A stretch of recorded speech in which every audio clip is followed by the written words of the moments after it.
श्रीरामपूर शहरानजीक असलेल्या श्रीरामपूर नेवासा रोडवरील रेल्वे उड्डाणपुलावर बेलापूर बुद्रुक येथील कार्तिक दीपक भंडारी वय वर्ष 18 या तरुणाचा अपघातामध्ये मृत्यू झाल्याची दुःखद घटना सकाळी 11 वाजताच्या दरम्यान घडली. कार्तिक हा कॉलेजमध्ये शिक्षण घेत होता अशी प्राथमिक माहिती समोर आली आहे. तर हा तरुण इलेक्ट्रिक बाईकवर श्रीरामपूरच्या दिशेने येत होता. तर ऊस वाहतूक करणारा ट्रक क्रमांक MH503877 हा नेवासा शहराच्या दिशेने जात होता. तर हा तरुण या ट्रकच्या चाकाखाली आल्यामुळे त्याचा दुर्दैवी मृत्यू झाला आहे.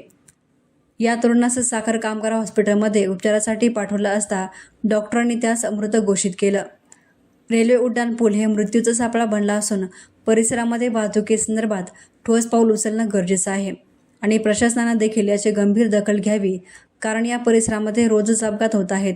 कित्येक नागरिकांनी या भागामध्ये अपघात होऊन आपला जीव गमावला आहे.